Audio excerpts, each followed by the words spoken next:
This is FNN, where we give facts, not nonsense.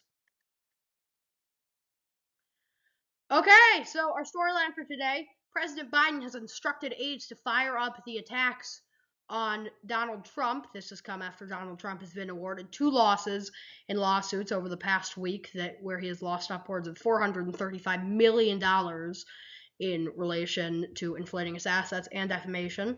Biden's team is trying to highlight some of the crazy stuff that Trump has been saying. His team's main strategy up to this point, at least in his speeches, is painting a clear difference between the two men, almost seeing it as black and white, even though we know in politics there is a large gray area.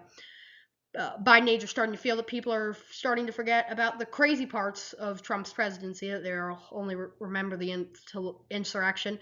What Biden's team's goal is, like, people are saying, oh, Trump, he only did the insurrection. It's not that bad. We'll let that slip by him, and maybe that's not even his fault. So they're trying to get the attacks back on Trump, maybe because people have seen what Biden's done. He's been the president, so that's kind of their goal going out of this.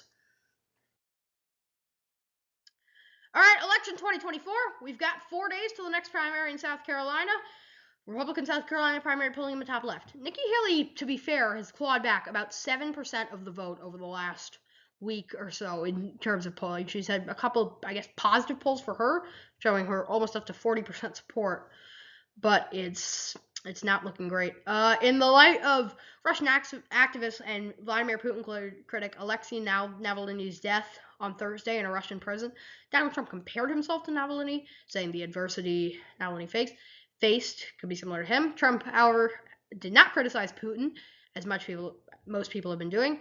Haley announces that she will fight on in a primary today during polling during her State of the Race speech. People did expect her to maybe drop out. She's not going to kiss the ring until every South Carolina voter has voted. Meanwhile, Trump's team said today that Haley is going to get an ass-kicking in South Carolina. Republican primary schedule. South Carolina's primary will be on Saturday, then the Michigan primary on Tuesday. Coming up later in the next week, the Idaho caucus, the Missouri caucus, the Washington, D.C. primary, and the North Dakota caucus, leading us into Super Tuesday. All right, your news for February 20th. The U.S. has vetoed a UN ceasefire deal for the 3rd straight time in the Israel-Hamas conflict. This is because they think that the U.S.'s main goal is trying to get hostages back before they can get a ceasefire.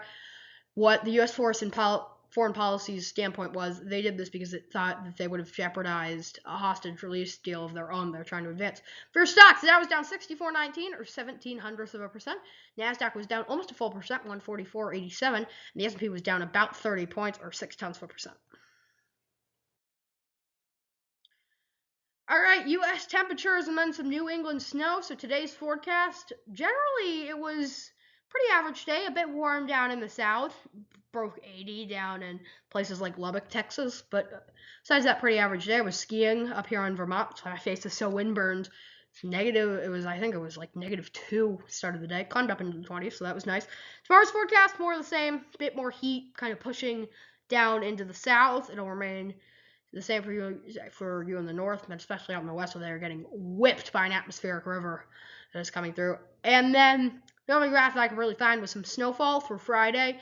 The Northeast, or at least Vermont, New Hampshire, upstate New York, western Massachusetts, and all of Maine are expected to get 1 to 3 inches from a little storm system that's coming through. This has been FNM, where we give facts, not nonsense. Thank you for watching.